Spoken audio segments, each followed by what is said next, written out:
Hello, welcome to my channel. My name is Wandalee. If you're returning, welcome back.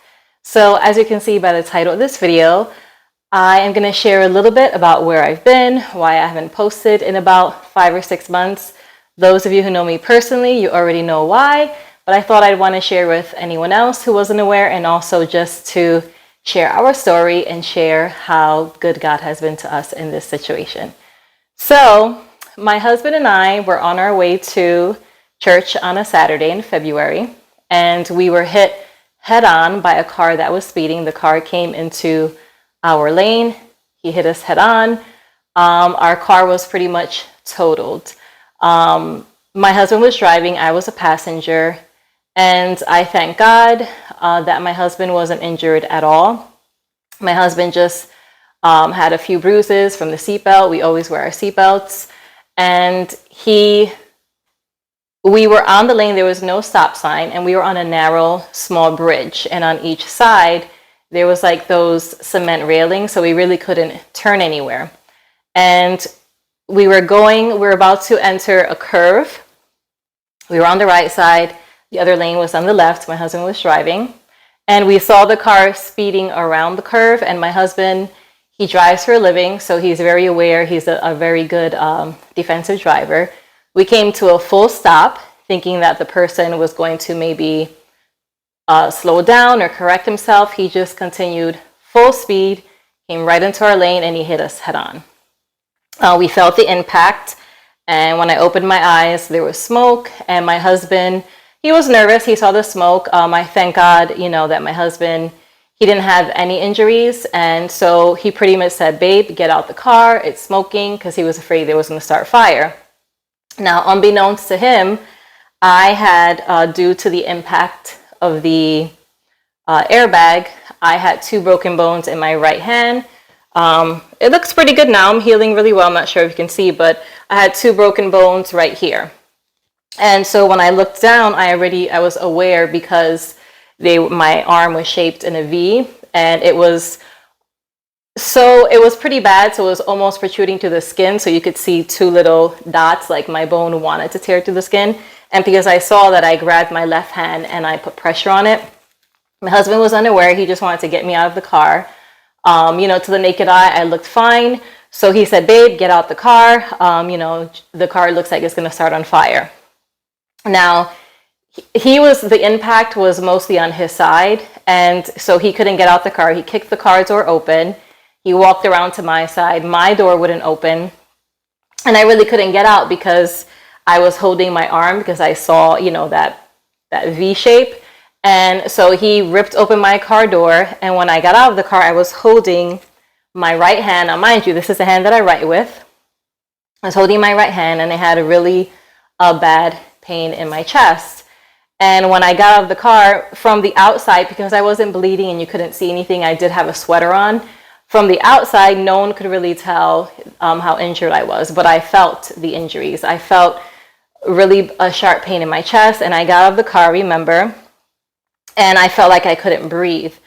And the first thing that I thought was that I had some type of internal damage in my organs.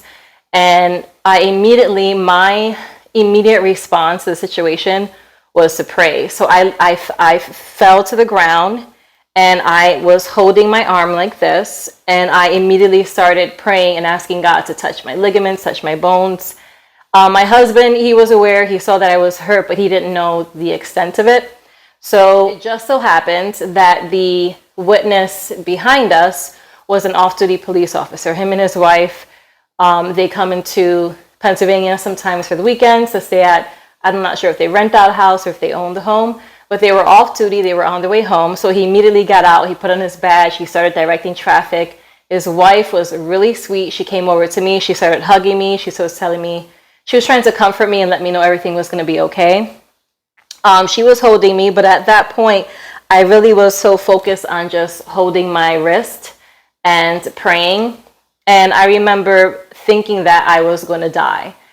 And not to be over dramatic, but because of the pain that I felt, I thought that I had some type of internal bleeding in my heart or my chest, and it was so bad that I was afraid it was going to affect my breathing, or that I had some type of bleeding in my lungs or something. I just felt a pain that I knew wasn't normal. So the whole entire time I was saying, I don't want to die, I don't want to die. And she was saying, she was very comforting. And, she was saying, you're not going to die, honey, you're not going to die, everything's going to be okay. And I immediately started praying. I was praying very specific. She probably thought I was crazy. I was praying specific that God would touch my ligaments, my nerves, my bones, that, that my arm wouldn't completely, that the wrist where it was broken, that it wouldn't completely be severed, because I was afraid it was broken to the point of, where I would lose full ability in my right hand, or lose feeling and everything. So I was just praying the entire time. She was there the entire time. Her husband was directing traffic. It felt like forever for the ambulance to come. Now, when the ambulance finally came, they looked pretty young. They looked like they were volunteer people. They wanted me to extend my arm. And I was telling them my arm is broken, and they were trying to have me calm down. But I said, look, my arm is broken. And they said, okay, can we cut your sweater? So they cut my sweater, and that's when everyone was like, whoa, they saw the deformation of my right hand. Put me in the ambulance. I told them my chest was hurting really bad. They told me it was probably just from the seatbelt, but I knew it was more than that. I know my body really well. I can tell when I'm getting sick. I can tell when things are happening. And I said, no, it's a pain in my chest. Something else is wrong. They were adamant that it was just a seatbelt. They put me into the ambulance. My husband, there was another couple who was kind enough to give him a ride back to our house. He got the other car. He met me at the hospital.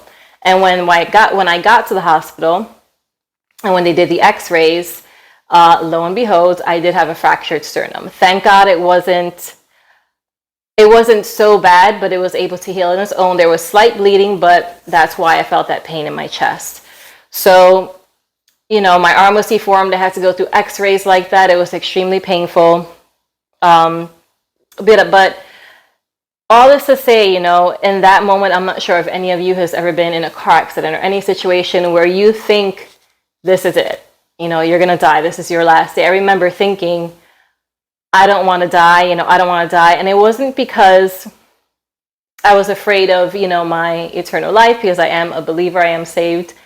And I know that the next time I wake up is when I'm going to see Jesus. But in my mind, my mind just began racing, and I felt like I wasn't ready. And the thoughts came to my mind, that lately I haven't been using my time wisely, and I haven't really been sharing as much as I should be. And I felt like I could be doing more. Like there was more for me here to do, in regards to witnessing in my family and all that. So I felt like I didn't want to go because I wasn't ready. You know what I mean? There was too much. It was more for me to do. And although God could have taken me because, He's God and He can do what He pleases, that experience really changed a lot in my heart and my mind. Yes, it was traumatizing, but it made me realize that, tomorrow's not promised to anyone. And it made me take my salvation seriously to the point of sharing with people and being more active and sharing my faith, and realizing that, that I'm not promised forever, and that I need to do as much as I can here on earth while I'm alive here on earth, to be a witness for God, whether that's through friendships, whether that's through words, to family, to friends, to sharing stories, whatever the case may be. I knew that I could be doing more. You know what I mean? So it wasn't so much a fear of where am I going? Although, we know that when we die, we just go to sleep. We don't go to heaven immediately. It wasn't a fear of that. It was, again, a fear of that I could have done more. You know what I mean? So my immediate response was to pray. And I just prayed the entire time. I prayed in the ambulance. Again, they looked at me like I was crazy, but I believe in the power of prayer. I believe in that prayer is real. I believe that God answers. And so when I got to the hospital, I had to do x-rays. I had 2 broken bones. I'll actually insert a picture of the car.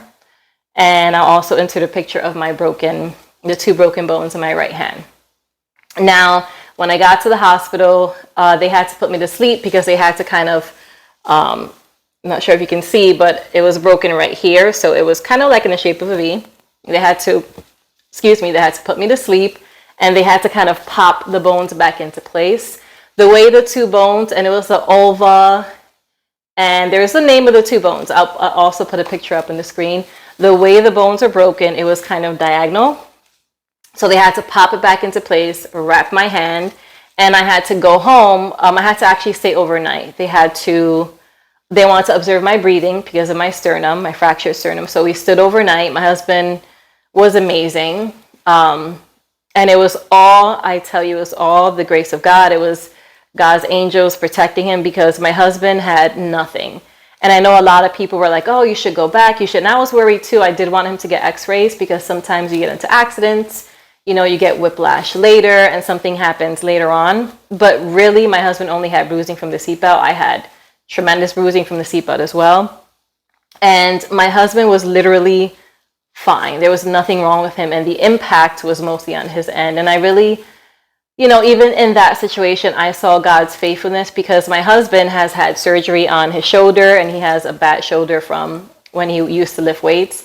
So the way I saw it was if he was hurt or impacted, no one would have been able to take care of us because we're pretty much, our family's far away. Yes, our family would have come down, but it would have affected both of us. We would have both needed to have someone come take care of us, our home and our pets. We would have both had to take time off of work.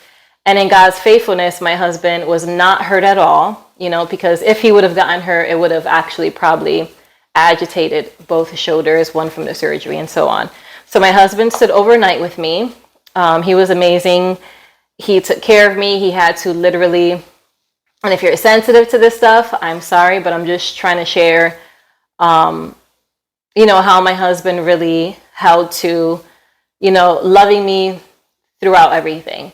So he had to, for quite some time, I think it was a month or so, my husband had to help me in the bathroom, clean myself. He had to help me bathe.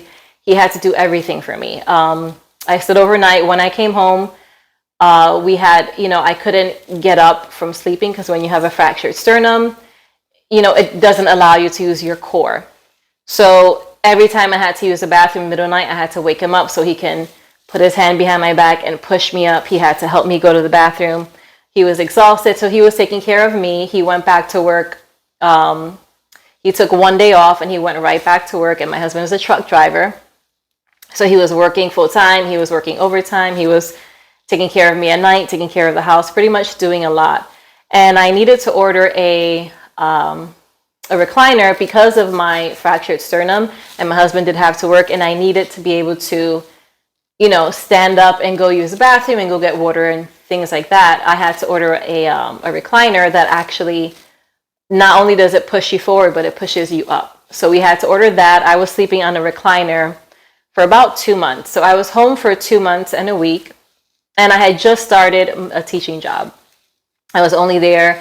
I started in November. This happened in February. So all of November, December, January, February. So I had only been at this teaching job for 3.5 months. So when this accident happened, obviously they didn't have a problem with me taking the 2.5 months off that I needed to.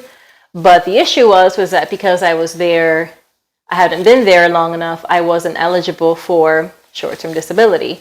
So what that meant was that they had this protection plan and I would only get half my salary. Now, when I took this job, my husband and I, we prayed and we agreed that instead of me commuting to New York, it was a long commute. There was a lot of crazy things happening on the train in the city for my safety and just me wanting to be closer to home. I really didn't want to commute to New York anymore.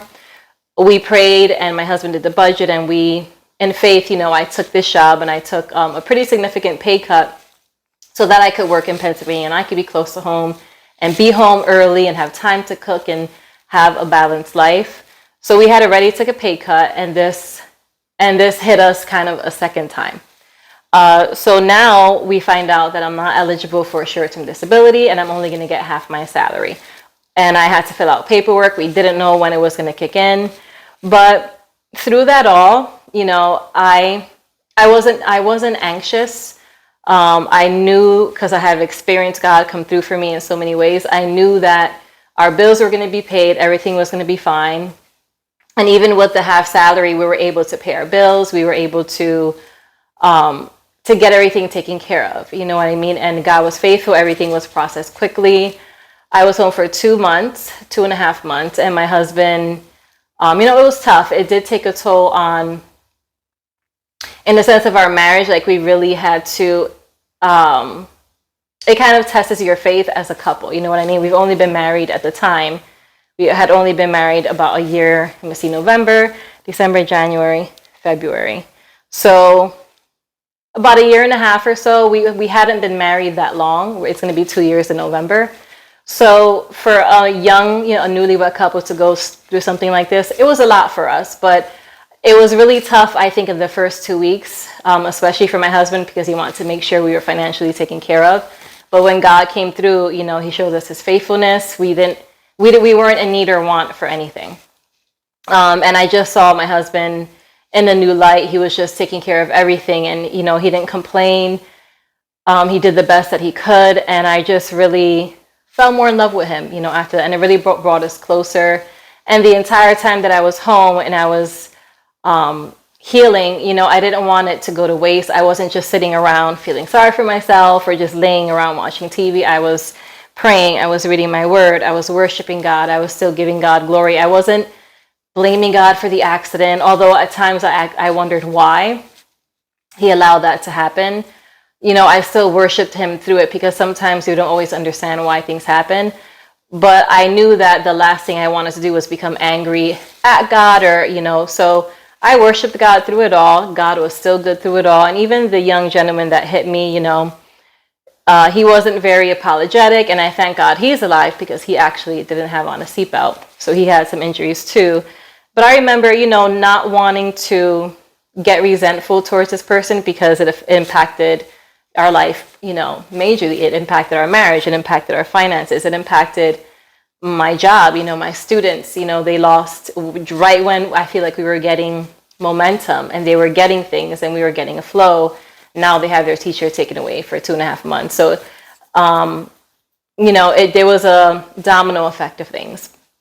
But through all that, I made sure to pray for the young man, to pray that God would save him, to pray that, he would change his life, because, tomorrow's not promised to him either. And he was maybe in his 20s, and there was no remorse. There was kind of a blaming of things, but, that the road was too narrow. Then he said there was a bobcat. Then in court, he said he had a rough day.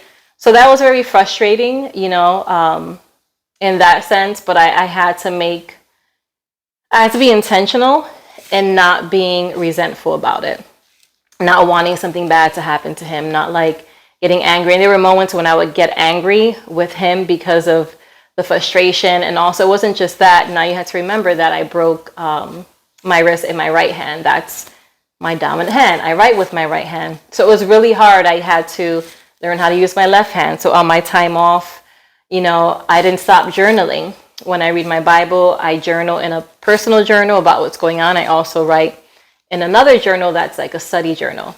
So what I did was I said, I'm not going to stop. I'm not, just because my right hand's not working doesn't mean I don't have my left. So I spent those 2 months writing with my left hand. I started writing script. I was journaling. I used a coloring book to help utilize my hand. And during those 2 months that I was off, I taught myself how to write script, how to write print with my left hand. And I was healing, and I was getting much better. I had to, my hand I wasn't able to move my hand at all. I had to get surgery. I think I got surgery, the 18, 19, 20, 22. I had to get surgery 2 days later on my bones. They had to put a titanium plate attaching one of the bones, because of the way it was a little bit diagonal. So I do have I'm not sure if you can see this scar here, but they cut me through this side, and I have a titanium plate that connects my wrist to that bone. And then this little bump here is the other bone that's healing naturally on its own. So I did have to get surgery. I was in a cast for 2 months. My arm was in the same position. So there was pretty much no use of that hand. I had to learn how to do things with one hand. And trust me, you guys, there's so many creative ways that you can do things.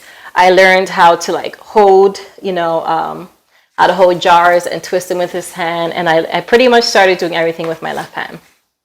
And now, I healed really well, and I actually went back to work May 1st, full time.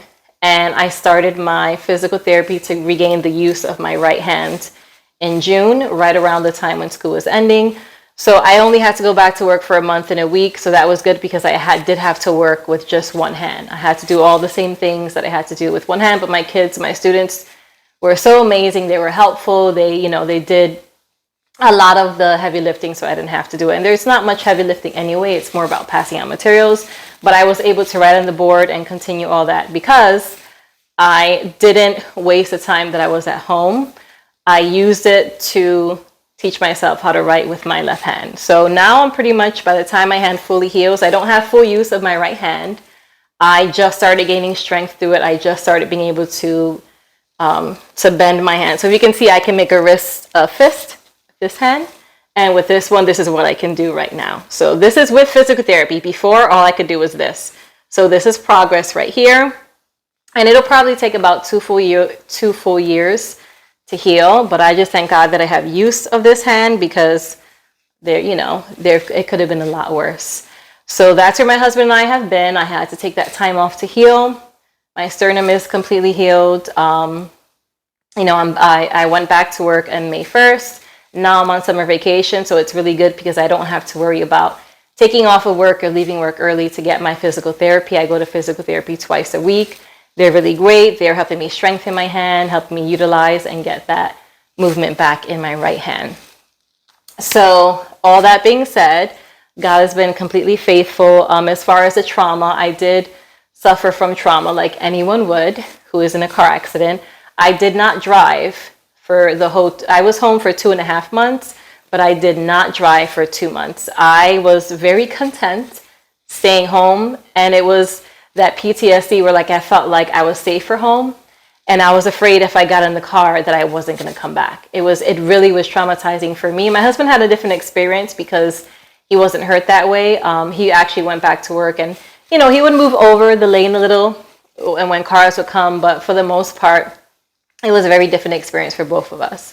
For me, I didn't want to drive, and when my husband had to take me to appointments, I had anxiety in the car. I would cry. I felt like every car was going to hit us, and I think that happened 3 times. So after 2 months, of literally being home, and I was completely fine with not going anywhere or doing anything, we decided to go to Walmart. I went with my husband in the car. I still felt some anxiety, but not so much. Towards the end of my 2 months, 2 weeks before I went back to work, we decided, I had to kind of ease my way into driving again. So we decided that I would drive to Walmart, make it somewhere short. And I kid you not, my first time driving, I felt absolutely no fear. I wasn't afraid. I drove completely fine. Then we decided, okay, now that you can drive to Walmart, let's go a little further. My commute is an hour. In 2 weeks, I was going to have to get used to driving on the highways for an hour to work or an hour and 15 minutes back to work. It takes a little longer to get back home. So after I drove to Walmart, we decided that I would drive to my next appointment, which was close to work. It was on the way to work, almost an hour away. And I drove to the Wind Gap area completely fine. For me, it was more, I would just stay in the slow lane and I would drive at a pace that I felt comfortable. There was a distance that I liked from the cars. So, even that, I was able to go back to work and drive there fine. I wasn't afraid. And mind you, I was driving with one hand because when I went back, my right hand I still wasn't able to use it that way. But the good thing is that I've always driven with my left hand. So I always drive with my left hand and my right hand would kind of just rest. The thing was when it came to the heat or turning on the AC, I would have to quickly press and put my hand back on the driving wheel. Now I can kind of use both hands.